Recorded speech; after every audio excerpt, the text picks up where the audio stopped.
Peace, man. Y'all know who it is. It's Bakari.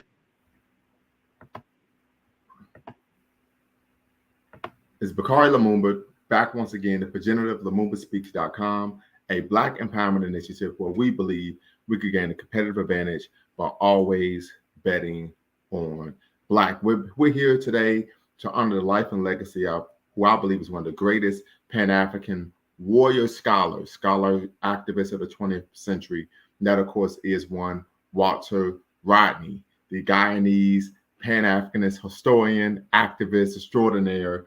And many people may be unaware that today, unfortunately, is the 43rd anniversary of his assassination.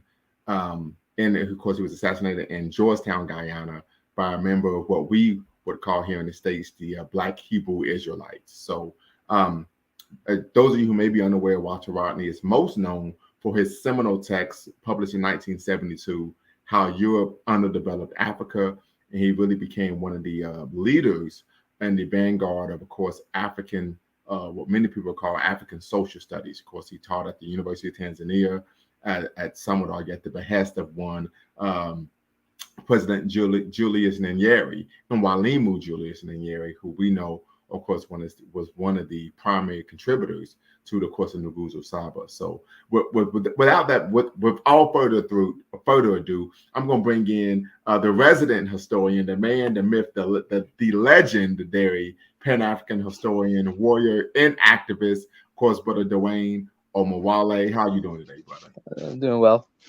No doubt, no doubt. So it's been a while, so I'm glad to be back. It's been a while. If you all are watching, please make sure that you hit the subscribe and like button. Share. The link is in the description. We will put the link in the chat momentarily. But I wanted Brother Dwayne to come on because he, of course, is the resident historian. He is who I would call your favorite historian's favorite historian, right? So when I met this brother, and I realized that he knew much more than I did, I said, I got to befriend him, right? So if we're talking about from a Pan-African standpoint, from an African history standpoint, from a Black history standpoint, this brother is my big brother. So definitely glad to have you here on the show. Now, but one of the reasons I asked you to come on the show was you put a post up on Facebook where you were talking about Walter Rodney. You mentioned Malcolm X and how when Black people would present a militant or vehemently strong response to the anti-Black racism they would face. They would oftentimes be called racist themselves. You talked about that many people are seeking to co-opt his name and use it to their own benefit, and that he, of course, isn't here to defend himself and his legacy. We see the same with Muhammad Ali, for example. We see the same with one Malcolm X, Al-Hajj Malik El-Shabazz, and a number of noteworthy Black activists who were rooted, of course, in the Black radical tradition of audacious self-assertion. So I want to know if you could introduce yourself, let people know, of course, who you are, how to get in contact with you, and then, of course, answer my question. Yeah, thank you. Actually, I really appreciate that introduction. I think you did a pretty good job with the introduction. But I'm Dwayne Wale.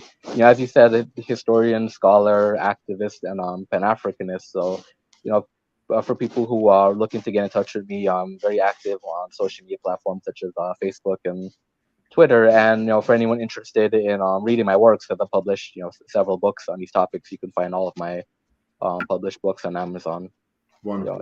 For those who are interested. But to answer your question, actually, that particular post that you saw, that was inspired by an article actually I read today, and incidentally, the article was actually published because today is the anniversary of Walter Rodney's assassination. So this particular individual took it upon himself to publish an editorial in which he decided that he was going to expose Walter Rodney's legacy, and part of the exposure of Walter Rodney is exposing that Walter Rodney, according to this article, was a racist. Now, what was interesting, the evidence to support the claim that Walter Rodney is a racist came from some white Marxists that Walter Rodney had a disagreement with. So he had a disagreement with these white Marxists who called Walter Rodney a racist, and this information is being put into this editorial to try to give the perception that Walter Rodney was in fact a racist. But what was interesting to me is that Walter Rodney, he dealt with this in his lifetime. So I wrote that quote on Facebook, and actually from his book, The Groundings with My Brothers, he wrote I read that book about 10 years ago, but yeah. No, yeah, yes, it's a great book.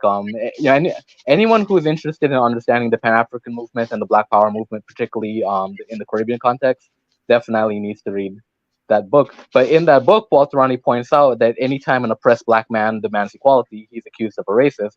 So when Yeah, I read that, I thought it was interesting because, like what Walter Rodney said, is happening, to this day. And he, like I said, he's not even here to defend himself, much like Malcolm X, much like so many other ancestors, Marcus Garvey as well. They're not here to defend themselves, but the same people who used to denounce them as being a racist and slandered them when they were alive are doing the same thing, today. And to me, one of the things I think is particularly important as a scholar, as a historian, because these ancestors aren't here to defend themselves and to protect their legacy. I think that's where we, as scholars, historians, people who study these men and women, that's where I think we need to step in and make sure that the historical record is correct. But and the particular individual who was actually accusing Walter Rodney of being racist, I've um, addressed him in one of my books and several of my articles. What was interesting about him, he's an East Indian man, Freddie Kassoon, and at one point in time, he actually was aligned with the Pan Africanists in Ghana, mm, and he spoke very favorably about Walter Rodney and many of the Pan Africanists in that movement. So it's interesting how at one point he was actually aligned with the Pan African movement in Ghana, and within the last few years, he's taken a complete turn. So Walter Rodney is not the only Pan Africanist that he's attacked in recent years, but right. to me, it stood out to me because he is today of all days to launch that attack on Walter Rodney's legacy. Interesting, interesting. And I think it's something as well, working in higher education. I've experienced this and seen this myself. This might be a personal anecdote, but Yeah. what you tend to find is that, particularly when black men disagree with someone, they're automatically accused of having some bias towards that person because of their identity. Yeah. Yeah. I've experienced that before. You could give an actual intellectual reason or historical anecdotes. Nope, it's just because you're sexist. Nope, it's just because you're anti-white. Nope, it's just because you're. And I've experienced that myself, so I can only imagine. And we know, of course, black people, we can't engage in bigotry, right? But we don't have the power to engage in racism.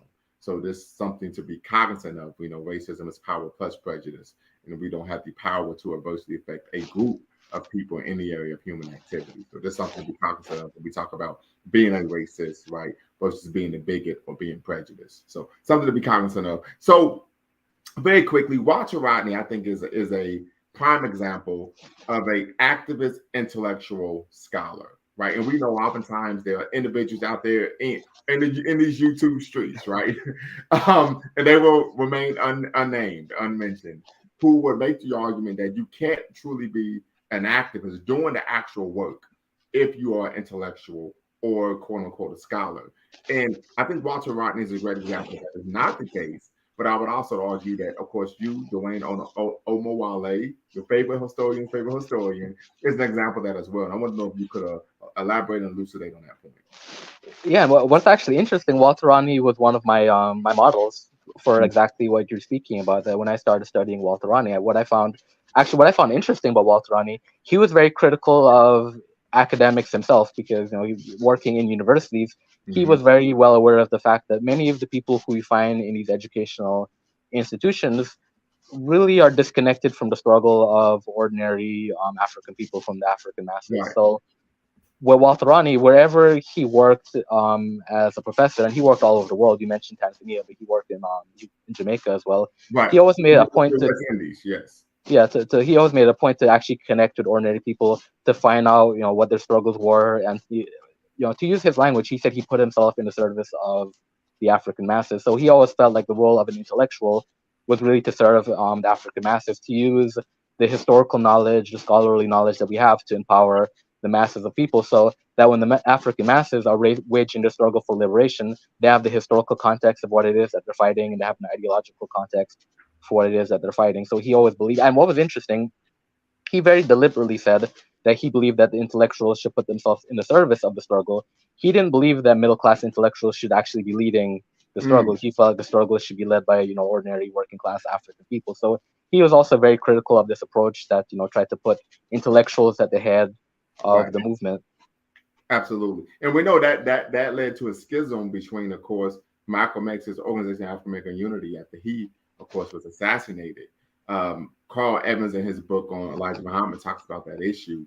Um, However, what we found with the OAAU was that uh, the working class individuals did not have the skill set to be able to run an organization, and so Yeah, that was so it's like, well, what do we do here? Yeah, yeah, but that's why Walter Rodney said putting himself at the service of the masses. It's almost like people who have that skill set should be educating the masses of people in in terms of doing those things because that's precisely the issue that we run into.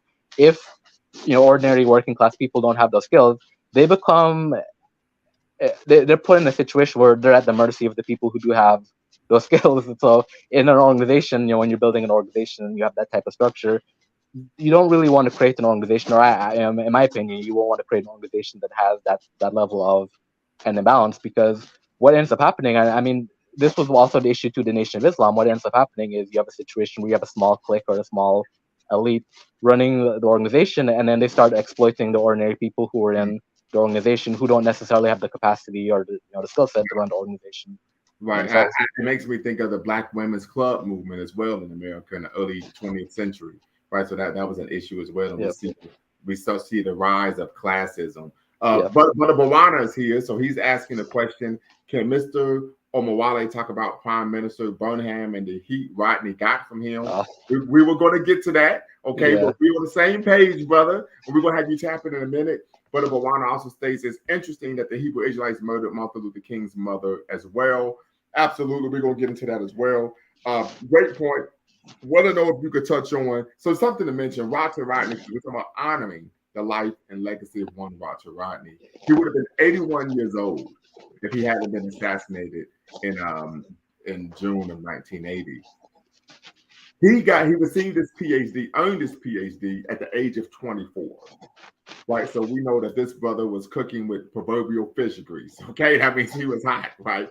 But he's most, and we know his PhD dissertation was what? The history of the Upper Guinea coast from 1545 to 1800, where he really is able to what? Promote a different view of course, the slave trade rather than what other scholars promoted. But he's most known for his seminal text in 1972, How Europe Underdeveloped Africa. Wonder if you could talk a bit about that text. I've read it, even though it was many moons ago. I'm sure you read it as well, and maybe have reviewed it from time and time on. Could you talk a little bit about How Europe Underdeveloped Africa and why it's such a central text in terms of understanding the history of African people? I mean, I've read it several times, and I would describe it as really one of the most important texts that I've read, in terms of understanding African history and understanding the Pan-African movement, because Walter Rodney really lays out the history of Africa prior to colonialism. He, in detail, he goes into example after example of how colonialism underdeveloped Africa, how colonialism disrupted Africa's political development. He shows the political developments that were taking place and the fact that colonialism disrupted those political developments. So it's a historical text in that sense, that he shows the history of African development, how that development was stunted by colonialism. But to me, it's also a very important Pan-African text, because he points out that even prior to the age of colonialism, that pre-colonial African societies were in the process of building larger political entities. So they were in the process of unification through larger kingdoms, larger empires. This was a political process that he points out was disrupted. So Walter Rodney locates Pan-Africanism as a movement within the struggle, within a political struggle of African people to undo the negative impact of colonialism. But he also connects it between Africa and the diaspora, where he points out that Pan-Africanism as a movement really emerged in the diaspora, and he points out that that was actually a result of Africa's underdevelopment. That Africans in the diaspora realized that they were in a politically weak position because Africa itself was politically weakened. So he really lays out a strong case for Pan-Africanism as a political movement, as a movement to empower African people economically, as a movement to develop African people. But he also points out that as African people, we were already on a trajectory towards a larger continental unity before colonialism began in the first place. And I think that's an important point to note. And from what I've studied, Kwame Ture had made a similar point, and John Henry Clark had made that point as well. But I think a lot of Pan-Africanists, when we think about Pan-Africanism, we tend to think of the movements, during the transatlantic slave trade and up to present day time. But we don't really think of what type of political developments were happening in Africa prior to colonialism, and how did colonialism stunt, some of those developments. And one of the consequences of that, which Walter Rodney points out in How Europe Underdeveloped Africa, as well as the history of the Upper Guinea Coast, he points out that because Europe's historical development was never really altered in the way that Africa's was, Europeans developed a sense of a national identity, and they developed a sense of a continental or racial identity, and that became an advantage when they were dealing with African people, because during the period of the slave trade, West African societies were very fragmented, and Europeans used that to their advantage. They played different African kingdoms, against each other. So to me, not only was it an important text for what he had to say about Africa's underdevelopment, but it really helped lay the foundation for my understanding as a Pan-Africanist in terms of why Pan-Africanism is important, not only in terms of the modern issues that we're facing, but also Pan-Africanism as a broader historical process among African people that really began before colonialism. Great point. Great point. So Walter Rodney, well traveled, taught at several universities, but he ran into some proverbial bumps in the road, I believe, at the University of the West Indies, if I'm correct. Yeah. Could you talk about that? Could you elaborate on that? Yeah, that was a huge bump in the road, because he was teaching at the Jamaican campus at the time. So, and to give some historical political context behind this was during the period of the Black Power movement taking place in the Caribbean. Now, Caribbean governments at the time were very hostile to the Black Power movement.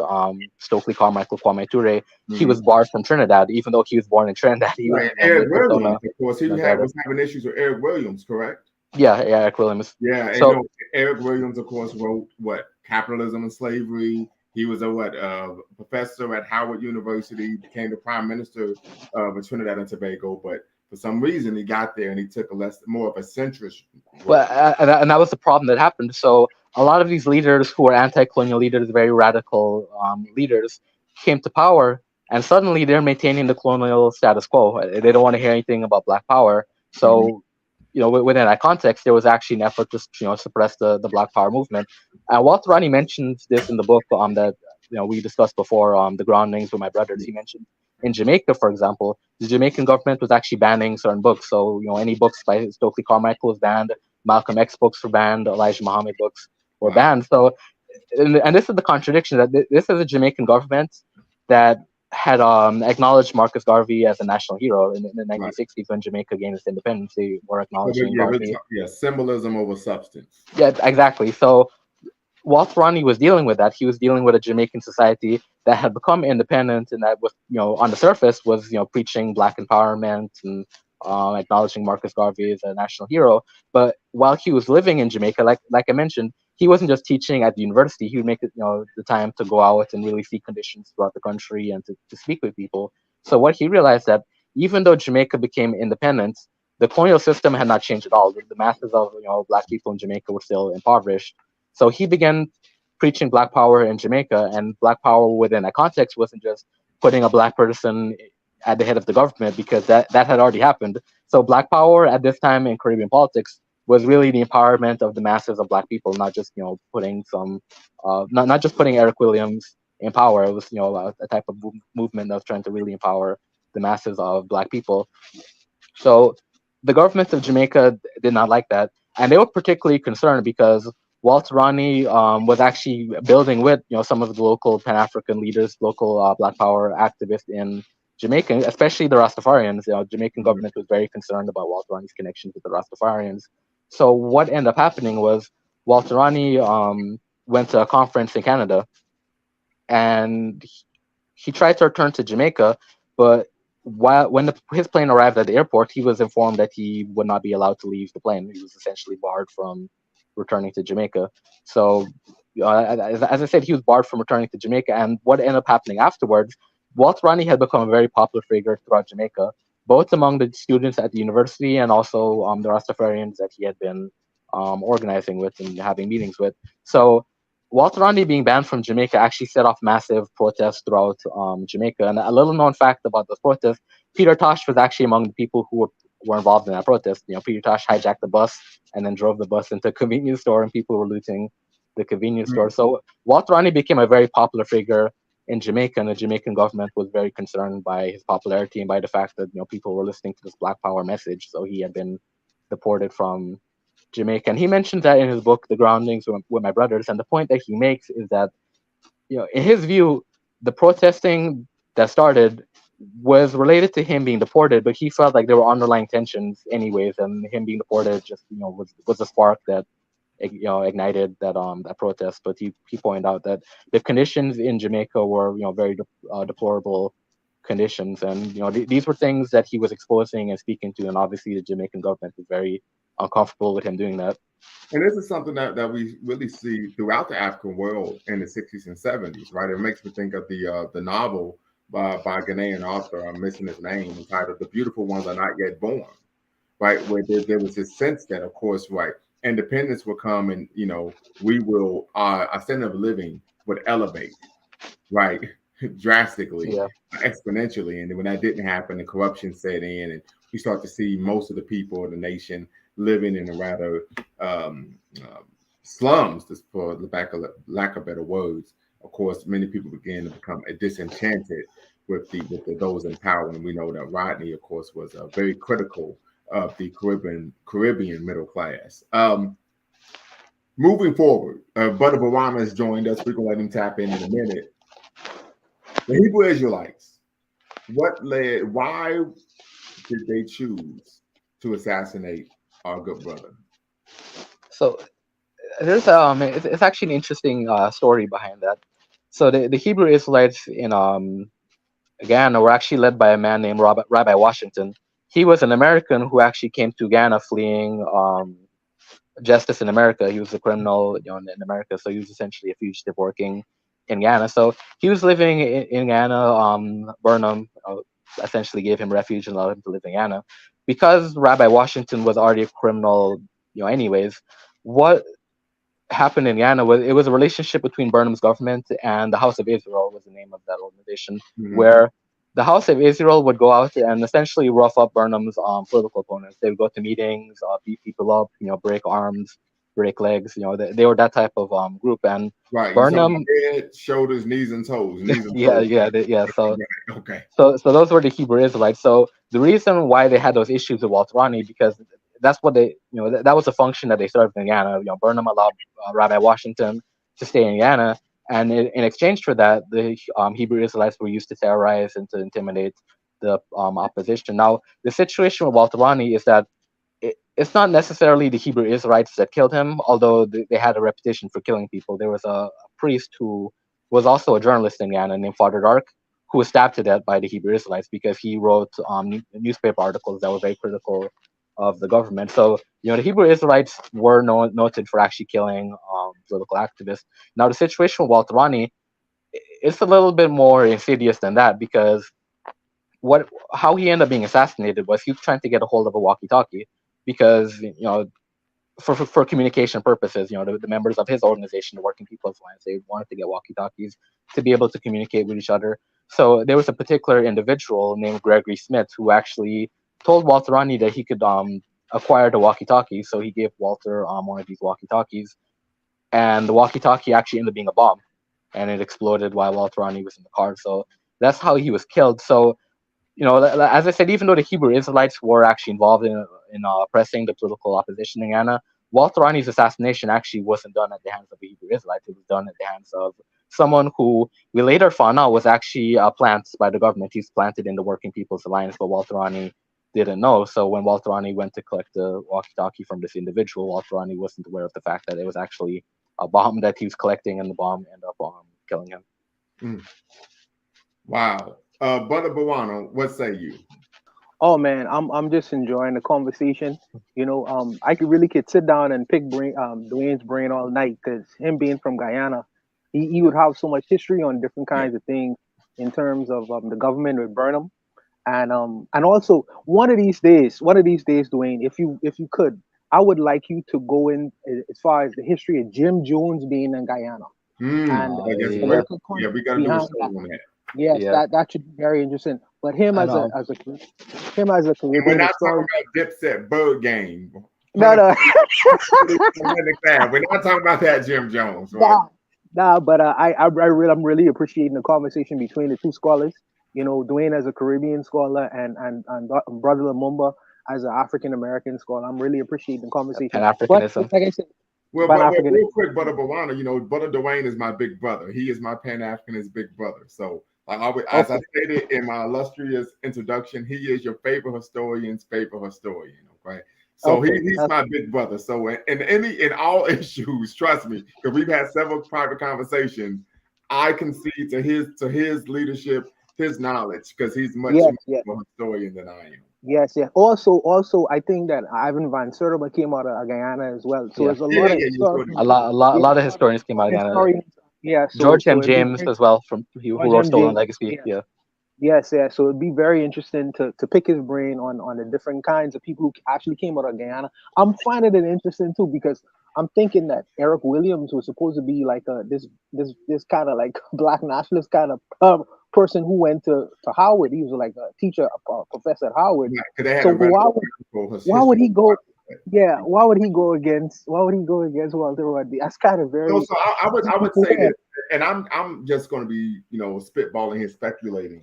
But I would argue a couple things. One, if you're familiar with Eric Williams' book Capitalism and Slavery, which I have behind me, he makes the argument that the African enslavement in America, right? That he argues that capitalism came first and racism came second. Right. This is the essential thesis of his book. The other issue was, I think, the fact that he was in a position of power, and like most people, right, they don't want to lose that position of power. So if you start speaking out and being critical, you see that person as a threat. And lastly, I think it's funny that when we was talking about when Dwayne was talking about Jamaica, the Jamaicans to me it seems like a ball of contradictions. Like you have completely they have a black centered kind of culture coming out of Jamaica with the Rastafarians. Then you have this firm colonialist approach to in terms of organizing governments and things. It's just with Norman Mali and I forget the other guy's name. Seaga. Siaga. It's Yeah, just Seaga. interesting the dynamic, and I kind of laugh when Dwayne was mentioning the things that happen inside of Jamaica. Because I'm reminded when Gavi had the same kind of issues going back to Jamaica. He said that Jamaica was a ridiculous country. So I just really wanted to sit down at the feet of the masters and just listen. I'm in a class right now. I'm gonna tap out and I'm gonna continue to listen. Well, appreciation. So yeah, we could talk Yeah. about the duality of African people. I can recall the first time I went to New York City. The first place I wanted to go, of course, was Harlem, right? 125th Broadway, all that Saint Nick, whole nine, right? Matter of fact, I stayed at 146 in Saint Nick. But what my homeboy told me was, he says, when you visit Harlem, New York City in general, he said you're going to see the Marcus Garvey Harlem and you're going to see the Cameron Harlem, right? And I did, right? You walking down the street in Harlem. Most people in America, they have the American flag on their porch. In Harlem, people have red, black, and green flags, literally, right? So I'm like, okay, get on the subway, it's Cameron all day, right? So it's the duality of African people, right? I think we see that everywhere. Walter Rodney's legacy. What is his legacy in your opinion? His legacy, is many things, and I mean, I say that because part of his legacy as a Pan Africanist, he's done work globally. So, for example, in Tanzania, he's still very much respected in Tanzania. From what I've heard, his book "How Europe Underdeveloped Africa" is still used in university in Tanzania. So, he's got a legacy there as an intellectual, as someone who really promoted a type of revolutionary anti-neocolonial Pan-Africanism. Walter Rodney was always clear to distinguish his brand of Pan-Africanism as something that was revolutionary, as opposed to the type of rhetoric you see from an Eric Williams or some of the other neocolonial figures, particularly in Africa, that Walter Rodney is very critical of. So that was one aspect of his legacy, that he was someone who really spoke out against neocolonialism and who differentiated his version of Pan-Africanism from the Pan-Africanism that he felt was perverted by the African neocolonial ruling class. Now, obviously, he's got a legacy in Jamaica as someone who confronted the neocolonial government in Jamaica to the point where they essentially deported him from Jamaica. He's done work in the United States as well, building with different people in the United States. I believe he even taught for a little bit in the United States. So he has a legacy as an intellectual in the United States, as someone who built with the Black Power activist in the United States. Obviously he's got a legacy in Ghana, and this is why I said he has different types of legacies, because in Ghana now, Walter Rodney was actually engaged in the Working People's Alliance, as I mentioned, and that was a political party. So when he returned to Ghana, that was really Walter Rodney's first experience actually building a revolutionary political party. When he was doing his work in Tanzania, Jamaica, in the United States, and other parts of the world, he wasn't necessarily directly involved in a particular political organization. So, his legacy in Ghana is a little bit more political than it is when you look at his work in other parts of the world. So I actually wrote a book on Walter Rodney called The Intellectual and the Political Legacy of Walter Rodney. And the title is very deliberate because, as you pointed out at the beginning of this program, that Walter Rodney was a scholar. So he does have a legacy, an intellectual legacy as a scholar, but also being a political activist, he's got a political legacy as well. And we see that manifested different ways in different countries. And the most prominent would be Ghana, where he actually, as I said, is involved in a political organization, and the Working People's Alliance is still around to this day. Okay. That organization is still a political party in Ghana till this day. So that's what I find so fascinating about Walter Rodney, that he was someone who was a Pan-Africanist who really left a strong legacy everywhere that he went in the African world, and everywhere that he went, he left a profound impact on and a profound impression on the people in that population. And what I find particularly sad about Walter Rodney's legacy in Ghana, because he was directly involved in the politics there, I feel like there's more of an effort to suppress his legacy and what he stood for in Ghana, his own country, than most other places in the world. Because even, for example, Jamaica, there are quite a few reggae songs that are actually dedicated to Walter Rodney in Jamaica. So I feel like Walter Rodney, what he stood for and what he did with the Black Power movement in Jamaica is still part of the national consciousness in Jamaica. As I mentioned, in Tanzania, his work is still taught. At the University of Ghana, last I heard, his work actually isn't taught at the university there, and I don't feel like Walter Rodney's movement is really in the collective consciousness of the Ghanaian people as you would see in Jamaica. You know what, brother? You dropping jewels. That's why we got you. We have you on, right? P Funk 100. Appreciate you, brother. Appreciate you tapping in. If you're watching, hit the subscribe and like button. Thumbs up, thumbs up, thumbs up. Make sure you share as well. And if you could, bless us on a super chat. We want to make sure we keep the show going. You're watching The Movement Speaks here on YouTube, or Black Empowerment Initiative, where we believe we can always bet on Black. Just want to give you all an update. We're looking to actually create some merchandise, right? So we're going to be coming out with some T-shirts, sweatpants, sweatsuits, things of that nature. Well, we know we've seen T-shirts or shirts where people say Africa, being God is dope, being African is dope, Pan-Africanism is dope. So we're looking to come out with a line. My daughter's actually going to be assisting me. I wanted her to tap in, be part of the conversation, but she's upstairs in the room, like, leave me alone, right? So teenagers, right? But once again, so let's talk about this issue of when we talk about Walter Rodney, the intellectual, the scholar, the activist, right? The assassination, right? His assassination. Brother Bawana mentioned, of course, Dr. King's mother. Many people are critical of the Hebrew Israelites, just like many people are critical of a lot of Black organizations. Some people will call them cults, Nation of Islam, etc. Yep. What is it about some of these Black organizations to where they tend to do more harm to Black people than to those that they argue are oppressing Black people? So to speak specifically to the Hebrew Israelites, particularly Rabbi Washington's House of Israel, part of it, and it's a very typical of cults, not just cults within the Black community, but cults in general. What a lot of these groups do is they target people who are very vulnerable, people who tend to be in situations where they're frustrated, and they give them a sense of hope. They give them a sense of purpose.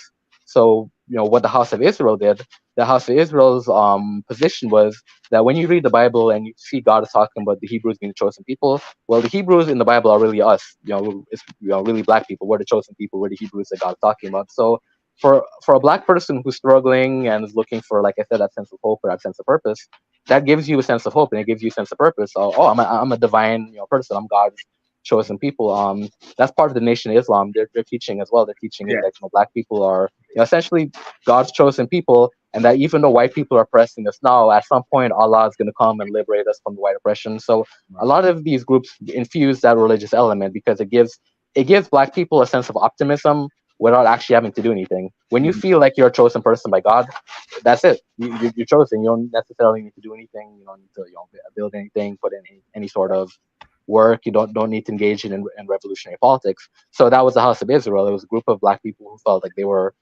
the chosen people. Now, as I said, it took on a political component because of Rabbi Washington's relationship with Burnham. Then they became, as I said, that group that was used to intimidate the opposition. But in terms of the actual structure of the House of Israel, that was really the appeal of the House of Israel, that members came in thinking that they were given this message of empowerment because they were being told that they were God's chosen people, that Hebrews were really black people. Interesting, right? I know Brother Kenyatta always says cults don't cultivate, right?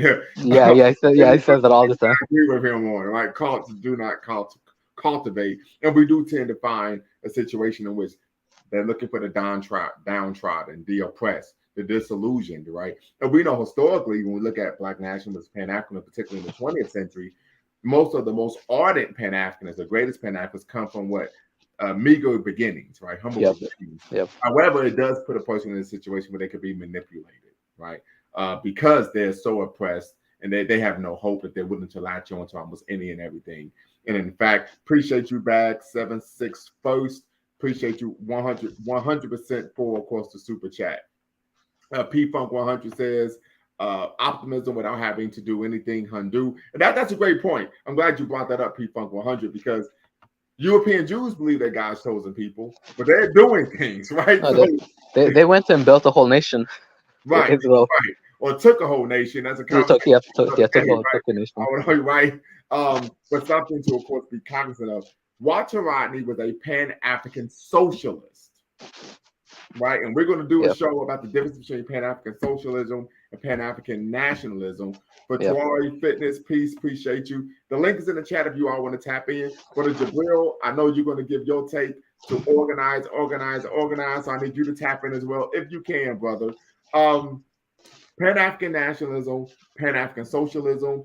If you could share why you believe Rodney was a Pan-African socialist, and of course, what is the difference? How do we differentiate between? Well, Walter Rodney was actually a very interesting person in this regard, because particularly the time period that he operated in, from the 60s to the 80s, to me that's really the height of this debate within the African liberation struggle, whether we need to be nationalist or whether we need to be socialist. And Walter Rodney was actually both of those things. That he was a socialist, he was a Marxist, but unlike other African Marxists who were very critical of Black nationalism, Walter Rodney embraced and even defended Black nationalism as being necessary for the Pan-African struggle. And his balance and his reasoning for taking the position of being a socialist and a nationalist, he recognized, and we spoke about this a little bit before, but he recognized the importance, or from his perspective, the importance of being a Marxist is that on one level, we're fighting a class struggle as African people, because he's dealing with the era of neocolonialism, where African people fought the colonial powers, got independence, and now we're dealing with the Eric Williams, now we're dealing with Burnham, now we're dealing with Mobutu.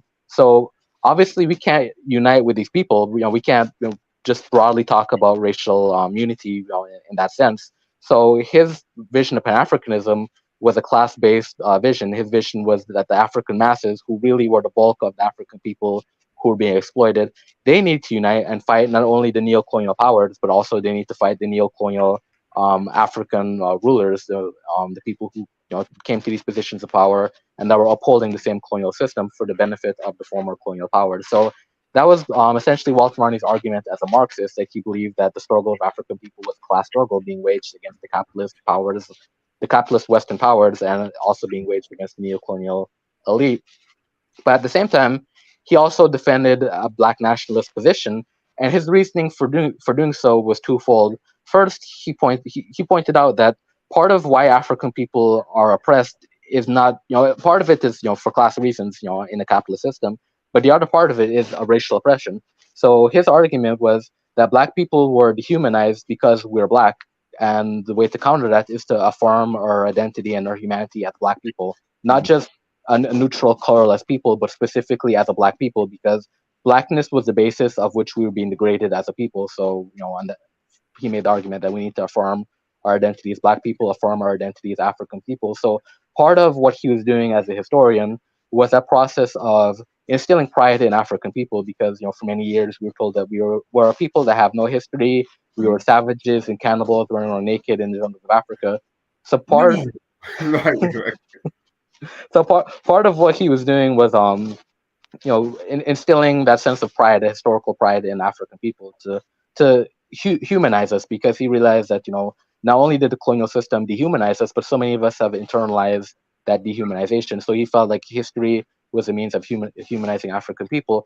But the other thing that Walter Rodney spoke about that many Black Marxists don't want to deal with, and I would add this honestly, to tend to not want to deal with this, the racism of white socialists. So Walter Rodney was very critical of racist white socialists, and whereas some Black socialists take the position of, oh well, it's a class struggle, and we just need to unify with these white socialists, and maybe at some point we'll get them to come to our side and see that this is a class struggle. Walter Rodney took the position that the white working class was an imperialistic working class that's fundamentally incapable of participating in the revolutionary struggle. So part of why Walter Rodney was a Black nationalist is his socialism wasn't a type of socialism that was interested in unifying with racist white socialists. He didn't really want anything to do with them. So his brand of socialism was one that was specifically focused on the African masses. Now he took the position that there might be some white people who want to participate in the African liberation struggle and give their support. But he also said when he dressed himself to a Black audience. Those white people who are sympathetic to the Black liberation struggle, he said, are eavesdropping. But he's not really addressing them. He's addressing his people. And that's something because I saw an interview where the guy was telling Umar Johnson that you could have people, non-Black people, who are truly interested in Black liberation. And Umar Johnson, of course, said, well, could you give an example? He said, well, they went to the George Floyd March. And so, of course, this was an individual who I would argue wasn't truly, I didn't have a thorough understanding of what was going on. But the second issue to talk about the Pan-African socialists, some have argued, and we know this is kind of what's being said in of course, lay conversations, that Pan-African socialists are Pan-African socialists because they want to have an excuse to date and marry white women. That's true. That's true for a lot of them. So this is what the argument that's being made, right? That they can say is actually capitalism, not anti-Black racism or white hegemony. That's the issue. And so we should try to have this colorblind type mindset. Yeah, but like you said, that's part of it. C.L.R. James, is a very prominent Marxist. He actually was someone who was a mentor for Walter Rodney. Walter Rodney learned a lot of his Marxist ideologies from C.L.R. James. C.L.R. James was married to a white woman. George Padmore, another socialist, married to a white woman. So there's a lot of truth in that view that a lot of these Black socialists are socialists because they're really integrationists. They want access to white people, particularly white women. So that's why Walter Rodney was so interesting as well, because he came out of that tradition. Like I said, he studied under C.L.R. James, but he broke with C.L.R. James over the issue of nationalism because C.L.R. James was so opposed to Black nationalism that he actually compared Marcus Garvey to Hitler. That in his view, Garveyism and Nazism were not too far off. And Walter Rodney, obviously, his views of Marcus Garvey is very different. He said, Marcus Garvey was the greatest spokesman that the Black Power movement had ever produced. So, whereas many of the Marxists at that time took a purely class position, Walter Rodney was a nationalist, and he defended nationalism, and he had to, because at the time the position of a lot of socialists was that nationalism was reactionary, to use their terms, is reactionary, is counterproductive to the struggle, and Walter Rodney recognized that nationalism was actually necessary. Not even just in terms of, like I said, not even just in terms of a political struggle or economic struggle. Walter Rodney believed that nationalism was important just for the psychology of African people, just because it humanized us. It gave us that sense of identity that all groups of people need. All groups of people need a sense of identity. So for Walter Rodney, nationalism was important for that reason. So that's why I said I think he's interesting in that time period, because typically at the time period, most leaders were either socialist or nationalist, and there was a back and forth debate. Walter Rodney is one of the few individuals in that time period who's actually in the center, who was both a socialist and both a nationalist. Wonderful. Great point in terms of wanting proximity and then, of course, access to white women, right? Most people don't think about that in terms of integration, but there are some integrations, would I argue, who were more Black leaning, like Dr. King, who mentioned women, He was part of a black church, lived in a black community, so on and so forth. Spoke about building black businesses too in Right, his last speech. right. Absolutely. April 3rd, 1968, Memphis, Tennessee. I've seen the mountaintop, right? They don't Yep, talk about yep, the whole, they don't yeah, talk just the entire, of course, speech. They just focus on, of course, the parts that are part of the master narrative as they seek to yeah. center black history. You talked about internalizing anti-blackness. Um, I have my perspective on how we can solve that issue. I don't know if you're familiar with Nigressen's theory. William Cross, in his 1971 book Shades of Black, talks about that you have to really go through a rather very psychologically painful process to develop a healthy black identity. When you go from being what pre-encounter having a pro-white, anti-black disposition to an encounter, and then so on and so forth. I will push back against that. I think you can have a healthy black identity in a majority white country like the United States of America Yep. if you socialize and educate the child from birth. Right. Now, some would argue that this is, excuse me, indoctrination. Right. I'm quite sure my daughter even argues that there's a bit of indoctrination taking place. But I've had several conversations with my daughter, and she's always shared with me that she's very proud of who she is as a woman, a young lady of African descent, that she has never even envisioned herself wanting to be anything else. Right. My daughter's 13 years old, and she still wears a natural, has never even dreamed of straightening her hair, let alone getting a perm or a weave. Right. So I think the work can be done in the home, starting teach them early, as they say, rather than later. What are your thoughts on that? Well, actually, I would agree with that. And Walter Rodney is actually an example of this because one of the things that a lot of people don't know about Walter Rodney, his father was a member of the People's Progressive Party, which was the anti-colonial party at that time period. I was actually fighting for Ghana's independence. So at a very early age, Walter Rodney was actually introduced to the anti-colonial struggle, and from studying the history of many of our great Pan-African leaders and activists, you'll find that a lot of them were introduced to these ideas at a relatively early age. For example, Malcolm X growing up in the Garveyite household. So I think there's a lot of truth to this understanding that you really have to introduce these ideas at an early age, and you really have to introduce them at the household in the household Absolutely. because for example, taking Walter Rodney and Guyana's situation as an example, if Walter Rodney wasn't exposed to the anti-colonial struggle from the household, where else would he have been exposed to those ideas? Because at the time Guyana was a colony, so if you were going through the educational system, it was a colonial educational system, and actually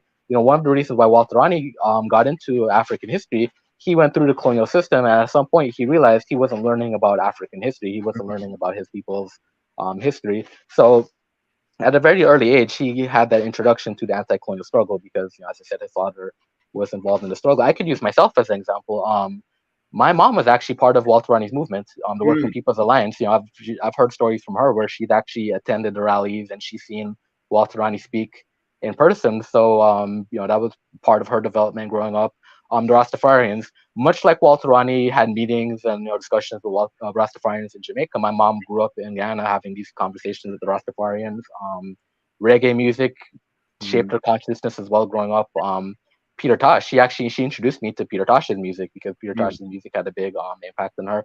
Earth, Wind and Fire as well. She's a big funk fan, so absolutely. funk music, and a lot of people don't even realize it's about funk because most of the music isn't outwardly African centered, but there's a lot of pro-black African centered Absolutely. Absolutely. messages, Yes.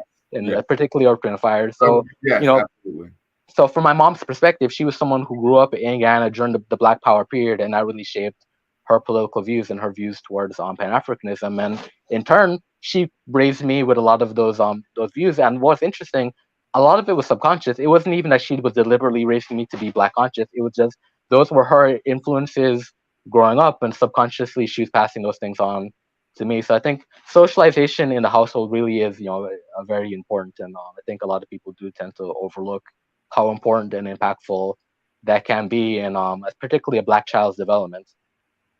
Absolutely. Absolutely. So let me once again the link is in the chat, family. If you're watching, make sure you hit the like button, thumbs up, thumbs up, thumbs up, like, share, subscribe.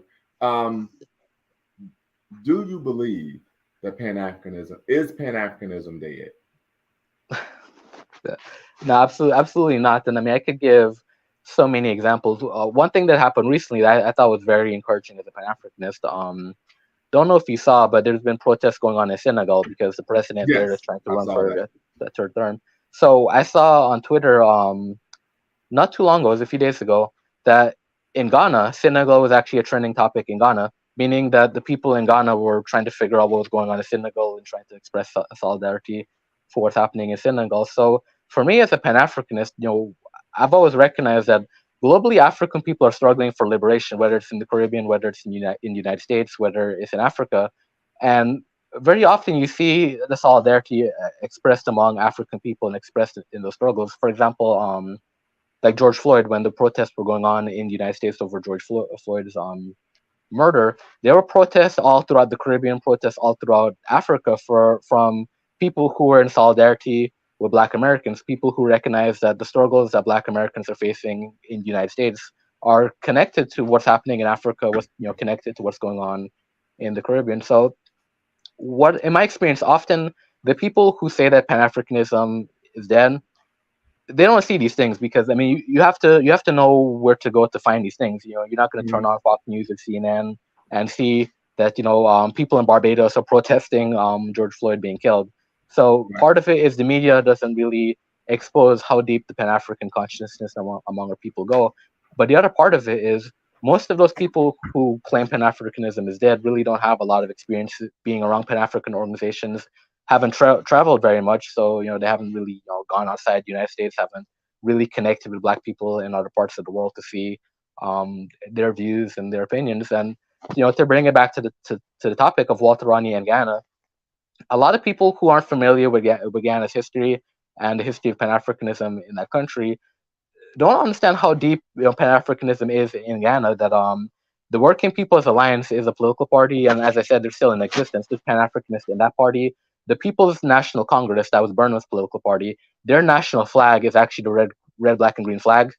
There's another political party in Ghana, the Organization for the Victory of the People. Their national flag is also a Pan-African flag. So Ghana actually has Pan-African political parties. Great point. Great point. And my daughter's here. She just wants to say hi. Come on, say hi. Say hello. Hi. Hi. All right. So this brings me to another point. Pan-Africanism is still alive and well, is flourishing. So Dr. Amos Wilson, in one of his books, I can't remember which one, talks about pseudo-nationalism. Yeah. Right? I want to talk to you about pseudo-Pan-Africanism. Okay? As you know, I went on Individuals Live to defend my great brother, the favorite historian. And we've seen some issues where there are some individuals who claim to be Pan-Africanists who know very little about Pan-Africanism and have even stated that they have no care or concern with the lives and plight, political struggles of Black people in other parts of the world. Why do you think there's a proliferation of pseudo-Pan-Africanism rising in today's day and age? So, I'm going to answer that question, but also bring it back to Walter Rodney because this is something that Walter Rodney actually dealt with in his time. So I think in this day and age, the reason why you find that is because, as I said, there's not a lot of information out there about the Pan-African movement. Right. So, for example, if you go back to the 60s and 70s, people like Walter Rodney, like Stokely Carmichael, like Kwame Nkrumah, like Malcolm X, they were mainstream individuals. These were individuals who were fairly well-known individuals who you could turn on the nightly news and see Malcolm X giving a speech or being interviewed. In this day and age, you really don't have that type of mainstream access to Pan-Africanism. So you mentioned Umar Johnson, and in my experience, a lot of people, particularly in the United States, who are younger people who get into Pan-Africanism, usually Umar Johnson is their first introduction to Pan-Africanism. They've seen his videos on YouTube, and to see him being the prince of Pan-Africanism, and that's how they get into Papa. Big Papa, yeah, exactly. So what I've noticed is we do have that problem where people aren't like, for me, for example, when I got into Pan-Africanism, my introduction to Pan-Africanism was Malcolm X, and then John Henry Clark, and then Amos Wilson and Walter Rodney, and those type of individuals. A lot of people aren't coming into Pan-Africanism through, or even our organizations. I know some people actually come into Pan-Africanism through Pan-African organizations. A lot of people aren't coming into Pan-Africanism through studying the works of great Pan-African leaders and activists and scholars of the past, nor are they coming into Pan-Africanism through Pan-African organizations that are building on an international level. A lot of them come into Pan-Africanism through social media. And the problem with social media is and I've realized this over the years, social media prioritizes entertainment over education. Mm. So the more entertaining you are, is the more views and following that you're able to establish. So, for example, the reason why Umar Johnson is the most visible Pan African figure on social media, he's entertaining. People like to watch a Umar video where he tells jokes and he gives himself cute nicknames like Big Papa, and he does that sort of thing. So people find that funny and it gives them that attention. So I think a lot of people are essentially trying to follow what Umar is doing. That they think if they call themselves a Pan Africanist and they do videos with all kinds of crazy controversial topics, that they'll get the clicks and it'll build their platform. So I think part of it are people who are trying to chase attention on social media or trying to fill a void that they notice is lacking. So that is one aspect of the problem. But to get back to Walter Rodney, as I said, that was something he dealt with in his lifetime. That the very government of Forbes Burnham that assassinated Walter Rodney, I just mentioned, their political the flag of that political party was the red, black, and green flag. So outwardly, Burnham claimed to be a Pan Africanist. He was very supportive of the African liberation struggles on the continent. But Burnham's brand of Pan Africanism is very similar to the type of Pan Africanism that we see today. That Burnham was essentially an opportunist. Starting with the fact that the CIA actually helped Burnham come into power in Ghana. So he was working with the CIA to seize power in Ghana. And once he came into power, he actually then began to suppress the local Pan-African movement in his own country. So like Walter Rodney, when Walter Rodney returned to Ghana, he was returning there to teach at the university, and he was barred from teaching at the University of Ghana. And this is, as I said, this is a government led by a man who outwardly seems to be a Pan-Africanist, but he's opposed to Walter Rodney because he knows Walter Rodney's brand of Pan-Africanism is a threat to his opportunism. So that was a problem that Walter Rodney dealt with in his day. And to this day, within the Pan-African movement, we do see an issue with a lot of people who are Pan-Africanists for opportunistic reasons because they recognize that there's a lane within the Pan-African movement that they could get into and use that to further whatever particular agenda they have, and that agenda isn't anything related to the unification of African people. It's just them trying to be an opportunist. Absolutely. I think that's a great point. I think what we tend to find nowadays, and typically when I've had conversations with individuals, particularly individuals who state that they are against Pan-Africanism, they would tell me that they were formerly Africanists, Yep. Formerly, right? The artist formerly known as Prince type situation, right? And they're not, but they had never been part of a Pan-Africanist organization. Yep. They never did any reading on Pan-Africanism or read any of the scholars or great figures in the history of Pan-Africanism. And then even when they would provide dissenting opinions regarding Pan-Africanism, they would make claims that were patently false. Yeah. So, it's like, well, what's really going on here, right? Because we know nowadays, I'm sorry, just give me 1 second. Nowadays, we tend to find what a lot of people's perspective of Pan-Africanism, they're getting it from what? Tariq Nasheed. Right? So that's an issue as well. Go right ahead.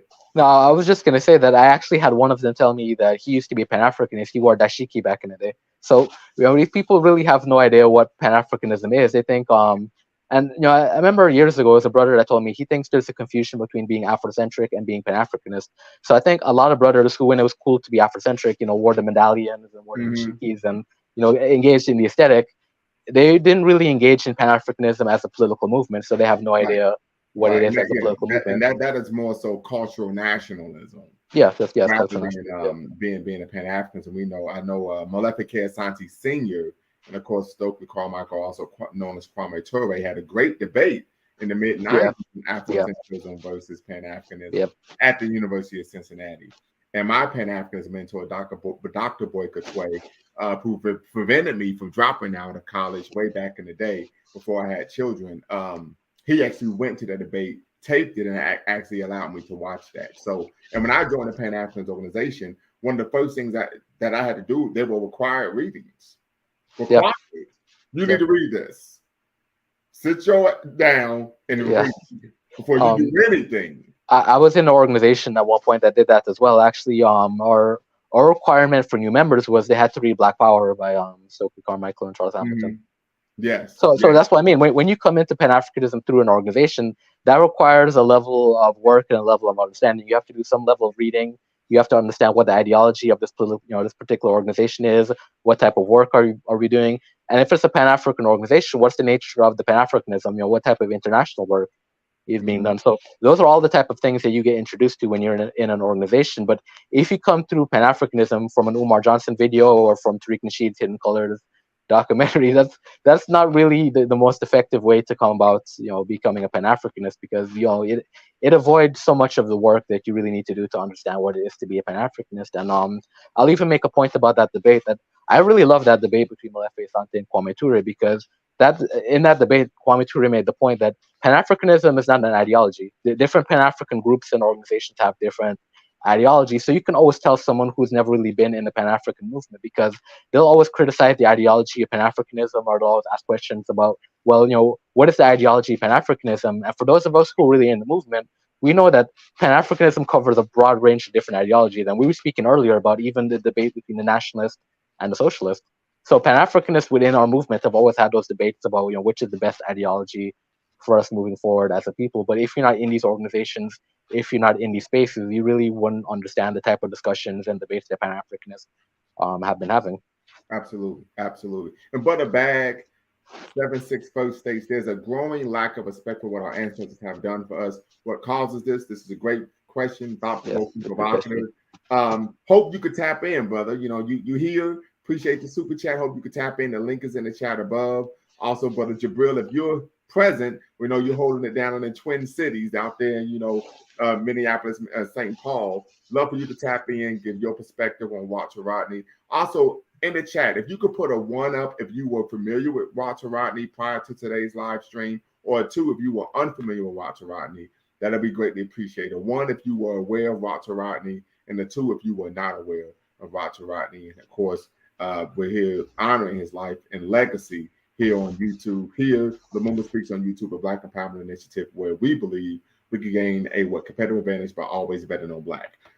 So I would say this to answer the question, and of course I'm going to give it to you. There's a growing lack of respect for what our ancestors have done for us. What causes this? I would argue, of course, I'm going to elucidate, get on my high horse a little bit. As a professor of African American history, first day of class, I had a young man steps up, and I said, "First off, don't be cutting me off, or I'm giving him a lecture." Now I'm joking. My class is interactive, right? And he states, "Why didn't we fight back during slavery?" And I said, "Au contraire, mon frere, you haven't done the required readings for the week, right?" Because one of the best books I have my students read, well, an excerpt from the book is If We Must Die, Shipboard Insurrections During the Era of the Transatlantic Slave Trade, where there was documented over 500, keyword 500, 500, right, shipboard insurrections during the Middle Passage. So I stated, I would argue that a lot of this lack of respect is due to a lack of knowledge of our history, right? And the history of what? We never acquiesced, irrespective of where we were. The March to the Barracones, the Middle Passage. When we arrived in the New World, we were always fighting. We never acquiesced our humanity, and I would dare say our Africanity at any time. And we know that when we look at slave revolts, maroon societies, the whole nine, the basis for slave revolts, the basis for African resistance movements in the Western world was, drum roll please, African cultural retention. This isn't hyperbole. This is a conjecture. If you do any research on slave revolts, African slave revolts in the New World, the basis of them was African cultural retention. Brother Dwayne. Yeah, I definitely agree with that. I think part of the problem is a lack of just historical understanding. But I think part of it too is if you don't study that history, you tend to take certain things for granted. And I've made this argument before that as a people, in one sense, we're the freest group of African people that have lived for several generations. Because when you think about it, how many of us today have really experienced what living under Jim Crow would have been like? To talk about the Ghana situation. Ghana became independent in '66. So how many generations of Ghanese have come up and have never known what it's like to live under British colonialism in Ghana, or British colonialism throughout the West Indies? Same thing for many African countries. A lot of Africans on the continent really don't know what it's like to have lived under European colonialism. So even if you're living under an oppressive dictatorship in Africa, you still don't know what it's like, living under a colonial type of dictatorship where, the white man is ruling you directly. You don't even control your own politics. Your politics is being controlled somewhere in Britain or France or Portugal. You don't have direct, control. So I think because of that, we tend to not really understand just the obstacles and the odds that our ancestors really had to face and the type of struggles that they had to endure. And in a private discussion that we had, the topic of Booker T. Washington came up, and why I'm bringing him up here is because those who don't understand the historical context in which he lived tend to be very critical of him. I've seen people call Booker T. Washington, he's Uncle Tom. He compromised too much. He was too much of an accommodationist, and I mean, he was an accommodationist to a certain degree, but he had to be, because I mean, they were lynching people. If he spoke out too strongly, too radically, he could have been lynched. So he had to be an accommodationist to accomplish what it was that he was trying to accomplish. So I think part of it, if you don't understand the history, you really don't understand what it was like for our ancestors having to deal with the type of historical struggles that they have dealt with. And to me, when you don't understand the historical context that they lived in and those struggles, it becomes a situation where, to me, it's disrespectful, because you're not really understanding what it is that they dealt with, and you're kind of downplaying the struggles that they had to face. So for example, we mentioned Martin Luther King earlier, and both of us have very strong ideological disagreements with him, but he really put his life on the line. Strong, maybe putting it softly, but well, I'm trying to be respectful. Absolutely. But he really put his life on the line for what he believed in. He was out here getting stabbed, beaten, having his house blown up. So it's very easy in this day and age when you could jump on YouTube or Twitter or Facebook and express your opinions, and no one is trying to blow your house up.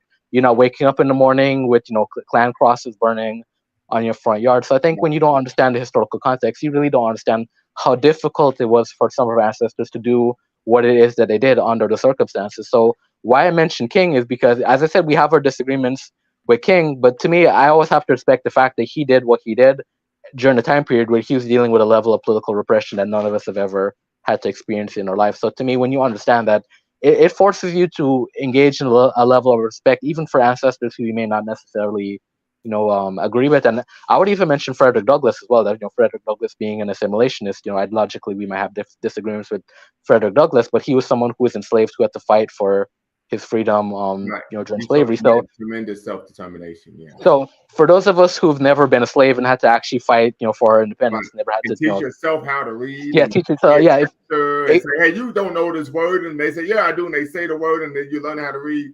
Absolutely. I think another issue, and very quickly, Brother Bhavana says the growing lack of respect comes from a lack of reading and research. Also, the hunger for proximity to whiteness. Great point.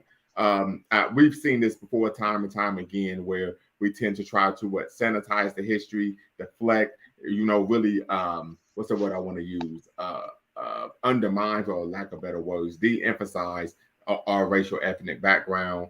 But Bhavana says, I think indirect rule is worse, nothing more dangerous than a Black who wants to be European in political office. And I think that's a great point, because what we tend to find is oftentimes it's a Black person in a position of power. The Black masses tend to be very extremely unwilling to criticize that Black person. A great example would be the 44th president of the United States, Barack Hussein Obama II. Yes.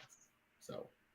Or Burnham. I mean, to bring it back to Guyana, that Burnham, even though he was involved in the assassination of Walter Rodney, even though he did those repressive things towards the political opposition in Guyana, a lot of people still view Burnham as a type of savior figure. That particularly in his political party, the PNC, they're still looking for the next Burnham. They still believe that Burnham was the greatest leader that Black people in Guyana have produced. Even though like I said, he was put in power by the CIA. He was a neo-colonial leader, but there's still that sense in Guyana that you shouldn't criticize Burnham because Burnham was a representation of Black political power. Same way that people looked at Obama as a representation of Black political power, and it's that feeling of to criticize Obama would be to criticize the political aspirations of Black people in America. Burnham is that same type of figure, where to criticize Burnham is almost to criticize the political aspirations of Black people in Guyana. So, as I said, that's why Walter Rodney was a Marxist, because he was dealing with that issue of now we have indirect colonial rule. Now we have colonial rule being implemented through Black heads of state. How do we deal with that? And that's where he recognized that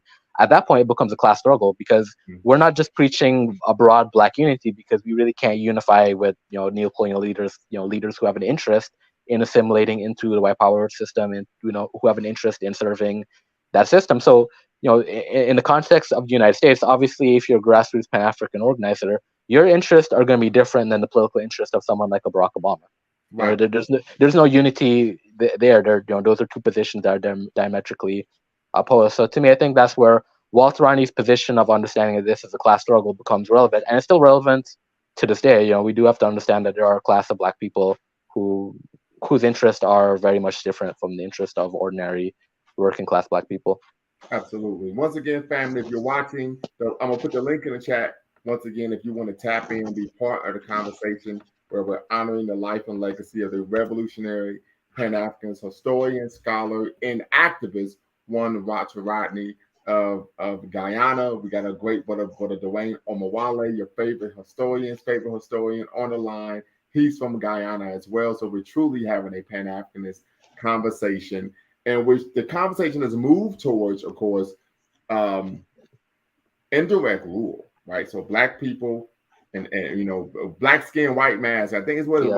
was that that's the name of the book, right? Frantz Fanon. Yeah, Frantz Fanon. Who was another socialist? He was married to a white woman too. Yeah. I was about to say another. So we talked about socialists married to white women, another socialist who's married to a white woman. Yeah. So a major issue. I'm probably going to do another show on if one could be pro-Black or Pan-African, Black-minded, and of course marry outside their race. I've had several conversations with my children about this, and let them know that HU double hockey sticks. No, right? So there's a great conversation to have. Really could try to unpack the psychology of why this is being done. I even have some childhood friends who have gone on to do very well in their careers, and they've married outside the race. Some would argue, Sister Love Ash, hope you could tap in, Sister. This is Sister Ash. This is going to be a very tame conversation. So this is the conversation I think you would like to be part of. Why is this being done? We know there's been a number of arguments regarding Black women's weight and behavior. But I would argue that if you are part of the 1% or top 5%, you could find a Black woman, right, who fits your sensibilities. Some have argued that I couldn't find a Black woman who understands me. I tell brothers, if with 45 million, 20-some million Black people in America, if you can't find a Black woman who understands you, you don't need a white woman. You need a damn psychologist. Okay, I mean that's just my perspective, right? But that's real. That's real though. Literally, I there's no way around that to me. If that's the case, to me, you need a damn psychologist, not a white woman. So, but once again, the link is, I'm going to put the link in the chat, family. The link is in the chat if you want to tap in and be part of the conversation. We're going from what, of course, honoring the life and legacy of Walter Rodney. We're opening the conversation up to look at contemporary manifestations of Pan-Africanism. What are some of the strengths? What are some of the contemporary struggles? And then, of course, we can even extrapolate into some other conversations regarding what's taking place in the African world today. We know there are some issues. I think was it Uganda or Rwanda, where they made a law outlawing, of course, LGBTQ community. Yeah, Uganda. Yeah, being an ally. We could talk about that. There's even a situation in Senegal, of course, where there's some unrest taking place for multiple reasons. So, and then we could talk about, of course, what's going on in South Africa, right, where the president, the head of state, refused to be a puppet for Western imperial powers in terms of will you arrest Putin when he comes into the country. And I'm just very happy to see that was the case, where he says, listen, we're not going to play this game. And if he's a war criminal, then why isn't President Bush a war criminal? Because they still haven't found the weapons of mass destruction. And he's actually stated that in the interview. So I was just very happy to see that, right? Very happy to see that. So these are some of the contemporary issues. Very quickly, Brother Bronner, did Walter Rodney and Maurice Bishop ever meet each other? And Brother P Funk 100, listen, you've come on the show, you've tapped in, you followed, you watched. Brother, I would love for you to come on and actually be in the conversation. You do not have to cam up. You can maintain your anonymity, but we want you to at least tap in once and be part of the conversation. So Walter Rodney and Maurice Bishop, did they ever meet each other? Brother Dwayne. That's actually interesting. So they knew each other, but they had very profound disagreements because after the revolution happened in Grenada and Maurice Bishop came to power, Maurice Bishop was a Marxist-Leninist, so they tried to model the politics in Grenada after the Soviet Union. So they started doing some of the things that you'd see in the Soviet Union and other countries that are Marxist-Leninists. They started imprisoning political opponents without a trial, so they were engaging in arbitrary arrest, shutting down freedom of press as well. So they were doing all of these things in the name of protecting the revolution in Grenada. They're trying to stifle the counter-revolutionary forces. So if you were perceived to be a counter-revolutionary force, even if you didn't actually do anything, you could just be arbitrarily arrested. Now, Walter Rodney, the type of Marxist he was, he didn't agree with those positions. He felt like people in Grenada should have freedom of press. They should have the right to vote. And his argument was when African people in the Caribbean were colonized, those were things that they fought for. They fought the colonial government, for the right to vote. They fought for, the right to have free speech. So he was saying that, these aren't things that can be just dismissed as bourgeois freedoms, as a lot of Marxist-Leninists would do. He said these are things that the masses in the Caribbean actually fought for.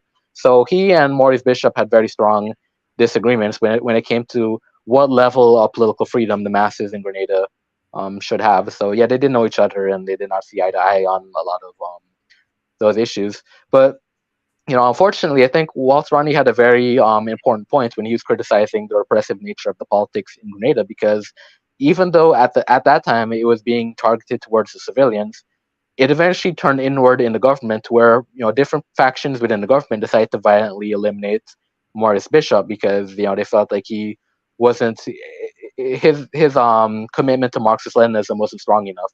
So even more dogmatic Marxist-Leninist factions within the government, decided to remove him from power, and that ultimately is what destroyed the revolution in Grenada. The infighting within that government. So I think Walter Rodney definitely had a point in that.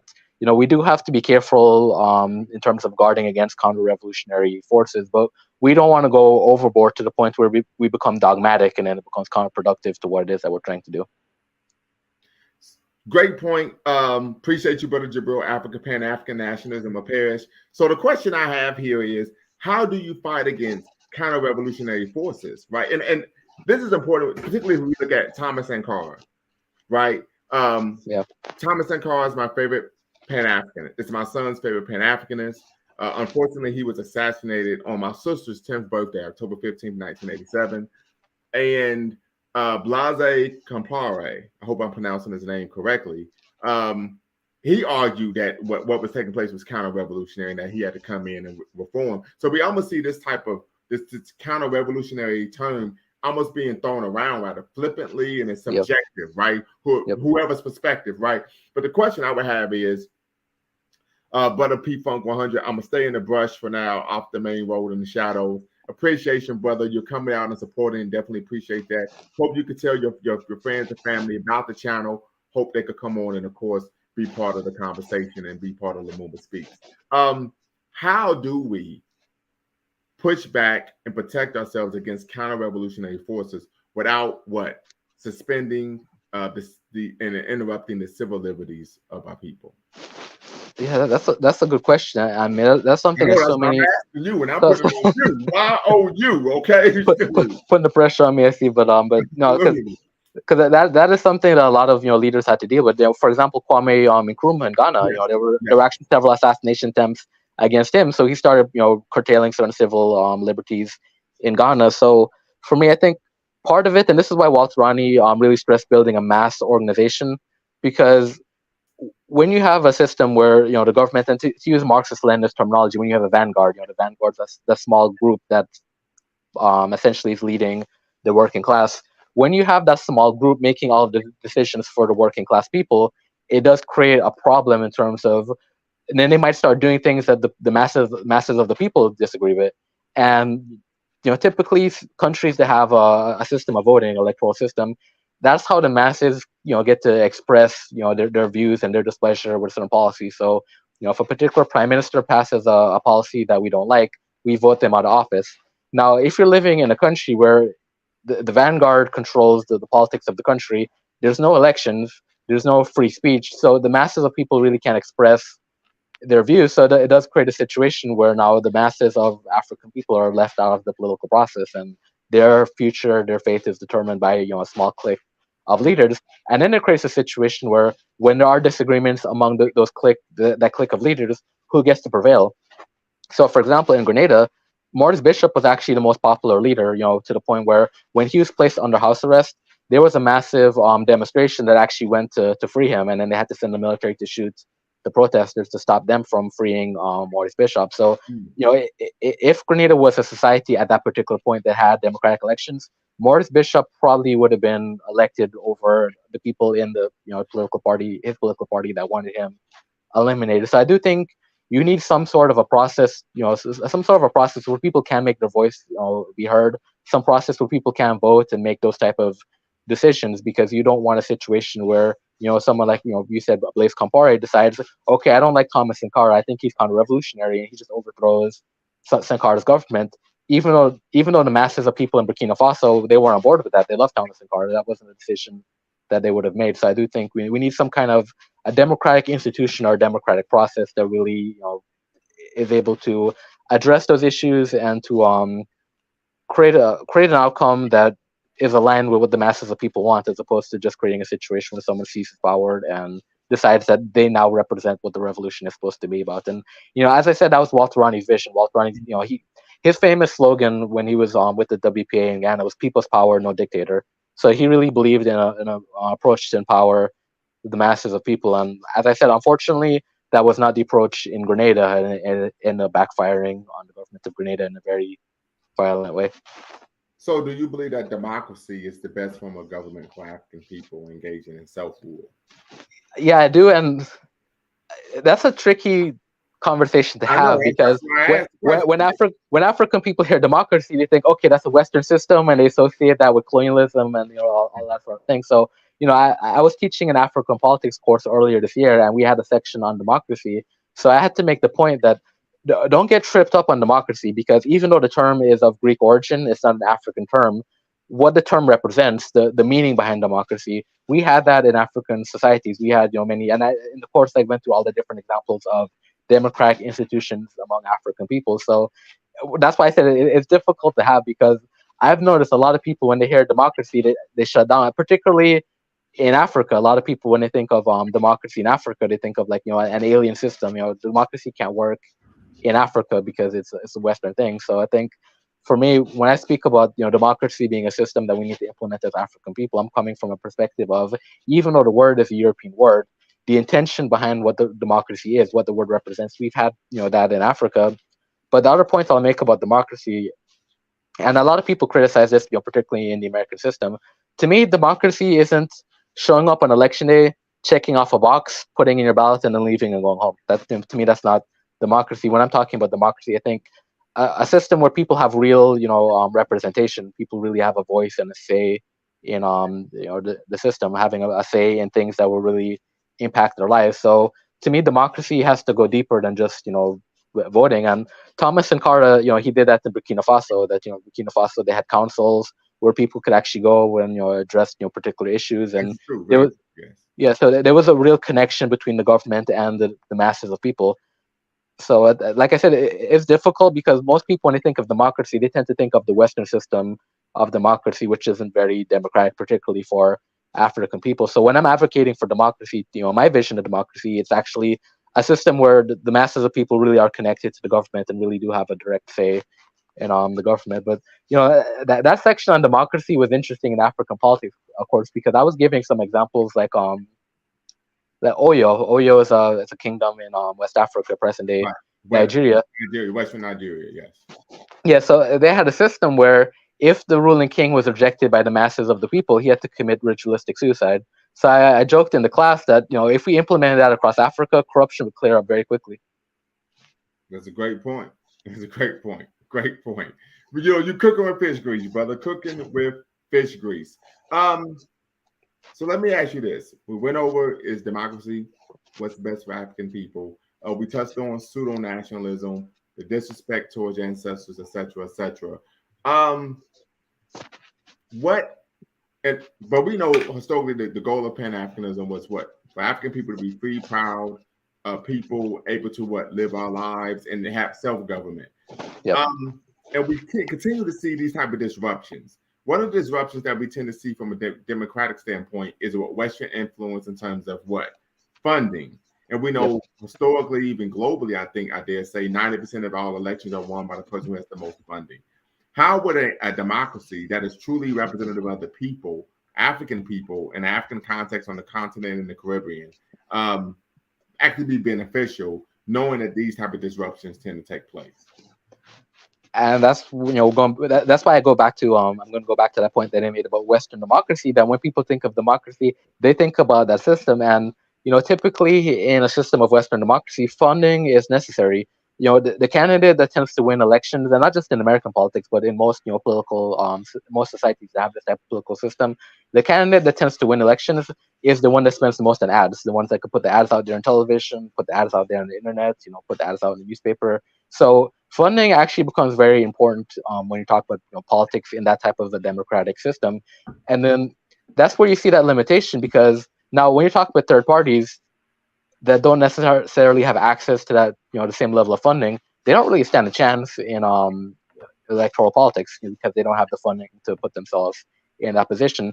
But then the problem with funding becomes when you do take the steps to get that funding, the funding also comes with conditions and stipulations, and that's where we see lobbying being prominent in the United States. That people don't just give money to political parties; they want something in return. So then the political process becomes one that's controlled by the people who are actually funding the political parties and giving money. So that really stifles the political process. And as I said, it's not just a problem in the United States.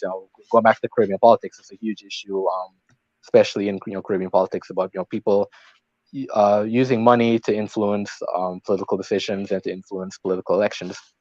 Now, in terms of how to deal with that and how to get around that, I would go back to what Walter Rodney advocated. I think we do need to build a mass movement, a people's movement, and I mean throughout the history of African people, to go back to that debate between Kwame Ture and Molefe Sante, Kwame Ture made the point that when you look at the history of African people, our movements have always been mass movements. We've always rebelled in mass, so we've always had these type of mass political movements. So we do have that tradition of building these mass movements that are centered around the masses of the people rather than particular individuals.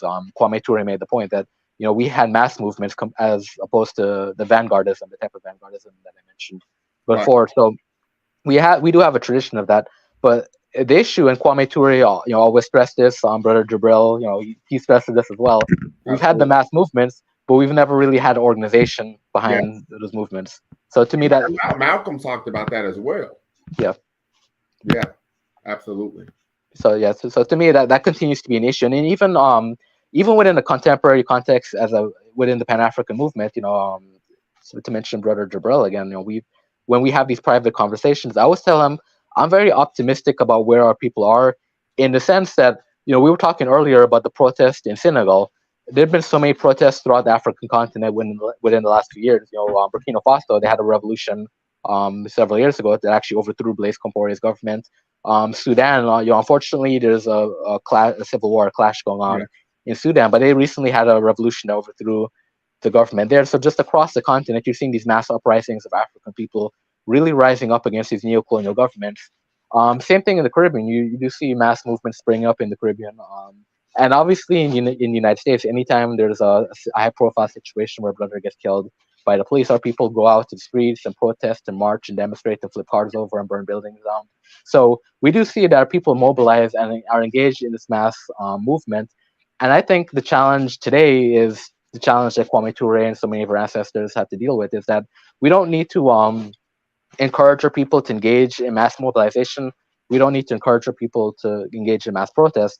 What we need is to encourage our people to engage in organization, so that what they're doing is organized and coordinated. Because even in Africa, when I talk with brothers and sisters in Africa, it's kind of funny to me, and it's the same thing that happens in the States, that what will happen is an injustice will take place, and people are just at the breaking point, and they'll go out and they'll protest and they'll demonstrate and they'll run the president out of the country, and then they don't know what to do next. I mean, this is what happened in Burkina Faso. They ran the president out of the country. The president had been there for nearly 30 years. They ran him out of the country, and it was a situation where, okay, what do we do next? We don't have any plans, in place. So that really is the challenge that I see for our people now, and particularly as a Pan-Africanist, we see this on the global level, that our people are very quick to just go out there and, as I said, to protest and to force change in that way. But the issue is always the organization. The issue is always, well, what do we do next? We weren't even expecting to overthrow the president. We were just angry and we had to cease the protest. So that is a continuing issue. And to go back to the topic of democracy, to me, I think when we're talking about building a democratic system, to me, any democratic system really has to start at that level. Has to start as a system that really represents the masses of people, so that the government and the masses of people have a direct communication, and there's no lobbyist, no middleman in between that connection, as we often see in Western democracies. Great point. Great point. I would agree with you 100% that we tend to find this type of mobilization, but a lack of organization. It also was coupled with a lack of education, right? And so you have to actually make a plan, right, on next steps, what to do. I can recall even when my daughter was, I think she was like 3 years old, so it's probably 10 years ago. She was having her mother had put her in a private school. We were having some issues, and I told her mother, I said, "Hold up, we're going to have a conversation and develop a plan of what we're going to do with our daughter's education before we even go up here and have a conversation with them." And I said, "This is how you do it." I said, "So we're going to go up. We are." I said, "We are." I made a decision. We're going to put her out, put her in another school. But I said, she said, "Well, why are we going to have this conversation? Because there are other Black children attending the school, and the director needs to be aware of what this teacher is doing." Right. So having a plan, I think, is very important. This is why we need to organize. I think that oftentimes the lack of organization, it doesn't take place because that's where the real work is. Yeah. Right. It's easy just to come together and act like you at a damn Ohio State football game. I mean, who wouldn't want to be at an Ohio State football game? We're gonna win a natty this year, right? But that's a conversation for another day, right? But that's where the real work comes in, right? It's easy to be like, hell no, we won't go, no justice, no peace, but you can still be Mr. and Miss Negro. Yeah. And do that, right? But to really develop an African-centered consciousness, it's really it takes real work. Brother Bawana states absolutely phenomenal conversation, brothers. Appreciate you. Definitely appreciate Brother Dwayne coming on. And I'm gonna just make this disclaimer. I actually was like 2 minutes away from canceling this evening's live. And the reason why is I somehow accidentally deleted my semester-long PowerPoint for the My African American History course. Oh, wow. Right. And so I had to, but I contacted Best Buy. They said, "Listen, we do data recovery. We're going to be able to get it back." Yeah. Okay. Right. So I'm like, whoo. Oh my God. Because my daughter's like, "Why you?" She came down, she took a nap, came down and said, "Why do you look so sad while we're eating dinner?" So I had to tell her, like, this is why. Like, I'm like, "You're talking to me over dinner?" Oh my God. The best thing ever, right? Teenagers don't like to talk to their parents, right?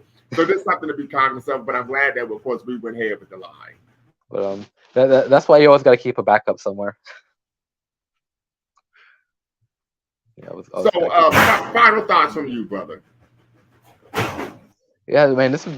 Thanks for bringing me on. This has been a great conversation. So for final thoughts, I just want to bring it back to Walter Rodney, and as I pointed out before that one of the reasons why it's important to study the history is not only in terms of getting that respect for the ancestors, but also it gives you appreciation for the fact that none of what we're dealing with is new. A lot of the issues that we're dealing with right now as a people are things that many of our ancestors had to struggle through and to deal with. So for me, one of the reasons why Walter Rodney continues to be an influence for the work that I do is because I believe a lot of the positions that Walter Rodney had, a lot of the things that he wrote about and he spoke about are still relevant to some of the issues that we're seeing today. And like, for example, Jim Jones was a topic that came up earlier.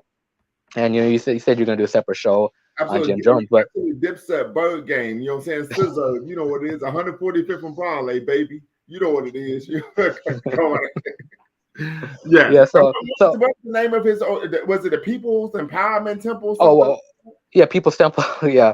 So where I was going with Jim Jones, like Walter Rodney, for example, he gave a lecture on Jim Jones, and he said one of the reasons why Jim Jones was able to do what he did is because he's a white man coming from America. So he had that aura of the American system, the American empire. So he could come into a country like Ghana and say, "Hey, give me some land somewhere. I want to build a settlement in the jungle." And the government look at him and say, "Oh, he's a white man from America, so he must be doing something important in the jungles. Just give him the land. Don't question him." We see that going on in many black nations today, where a white man from America, from England, could just come into these black nations, say, "Hey, give me this. We're doing this in your interest," and there'll be no questions asked because there's that understanding or the expectation that, oh, a white person knows better than we know, so just give him whatever he wants, ask no questions. So many of the things that Walter Rodney spoke about are issues that we're still dealing with today. So to me, I think that's one of the reasons why it's important to understand history and to study history. It gives you a guideline for how we approach our issues today, because if you don't understand your history, it creates a situation where you're essentially, because when you study the history of the Pan-African movement, as I said, a lot of the issues that we're dealing with are issues that our ancestors have dealt with.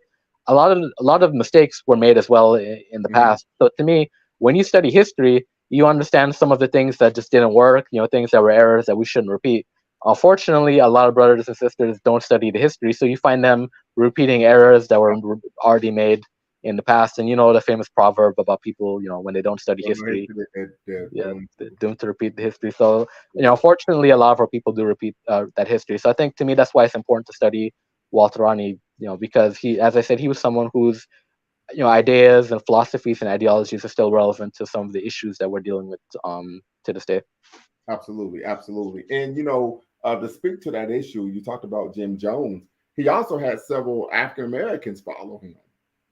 I think wasn't that his largest base of following? I think was right. I'm like, wow, what the bleep is going on here? Then of course, that's the hope and optimism, and again going back to there's a connection between cults and religion, because as I said, religion, it gives you that optimism without having to do anything, because if you're chosen by God, and particularly Christianity, not only hallelujah children, hallelujah children.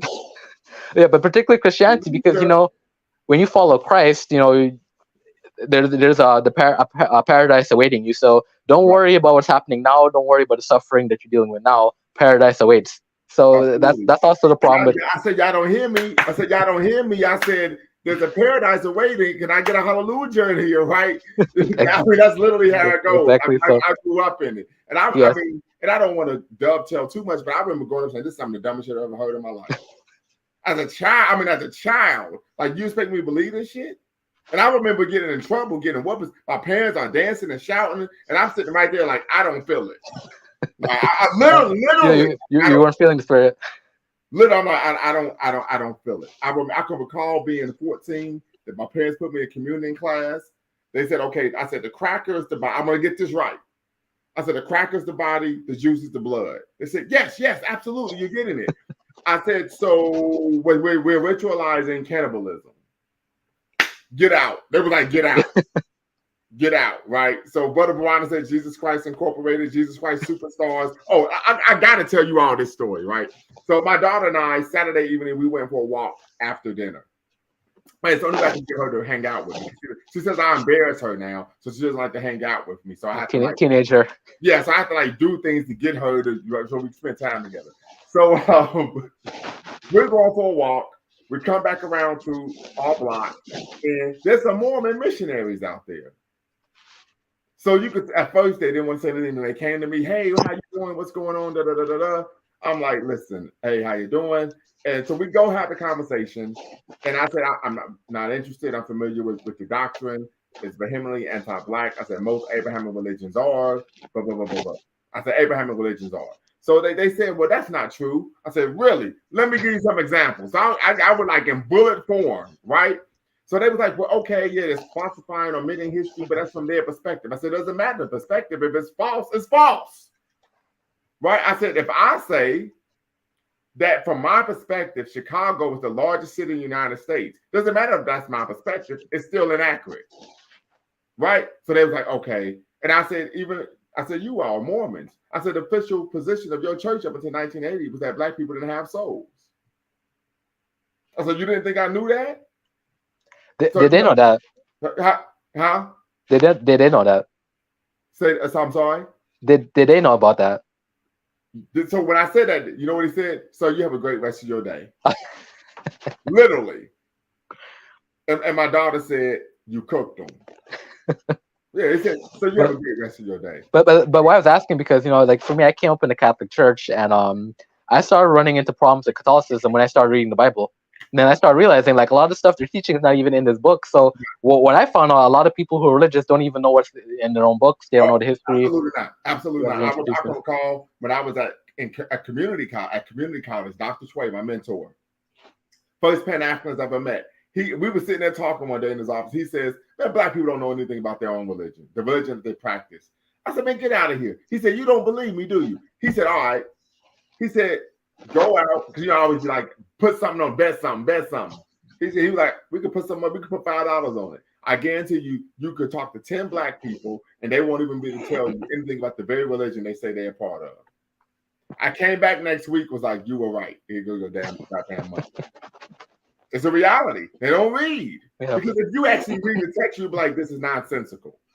You would have to come to a conclusion, as Malcolm would say, that either you've been duped or you're trying to dupe me.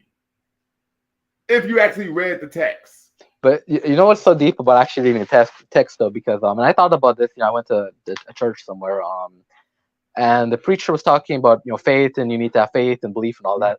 Now it occurred to me, like, when I read the text, God didn't operate on faith. If you want to get a message across to someone, he'll do a miracle. He'll talk to you through a burning bush. Like, God would actually get your attention in the Bible. Some, like, even in the book itself, the Bible is not operating off of faith. Like, for example, Jesus, for Jesus to get people to follow him and believe he was the Son of God, he had to walk across water. Right. So like the book isn't even operating off of faith. Like, God is constantly performing miracles to get people to understand, hey, I'm God, you need to listen to me. But for some reason, when you go to these churches tell you, oh, just have faith. You don't need to see it. You don't need to feel anything. Just believe it. And I just veggie back on that point. One of the other issues is that when you operate on faith, you believe something before even reading it. Yeah, exactly. Well, you don't need to read it. Just believe it. I believe it anyway before I even read it. Yeah. Right. So it's extremely problematic, right? And I would argue that it really helps promote menticide amongst African people, right? And that's a whole nother conversation that we're going to have. We're going to do a show on menticide. We talk about some of the mental illnesses that we see Black people have, anti-self disorder, alien self disorder, cultural misorientation, some of the work of Dr. K.K. Kaboom, who of course is transitioned, and of course the great and illustrious Dr. Naeem Akbar. So definitely going to bring the Black studies to the forefront here at Lumumba Speaks, right? You'll get your money's worth, right? Of course, these are concepts and issues that we really unpack in my class. But I really wish you all could be part of that. And once again, as I stated, Brother Dwayne, definitely going to get you to tap in and when we're having that conversation, particularly about African revolution movements in the Western world, that you really be able to really have that conversation with the class. So, so everyone, appreciate everyone who tapped in. Sister Love Ash, I appreciate you coming back and being here after that rather contentious conversation we had on my last show. But we know it was all in good love. And as you know, do you ever share stuff with us that you share with your class? I think I've done it in the past, but I can start doing it moving forward. Maybe what I can do is maybe do a show where we cover some of those topics. So definitely can do that. But once again, make sure you like, subscribe, and share. Until next time, y'all know what to do. Peace.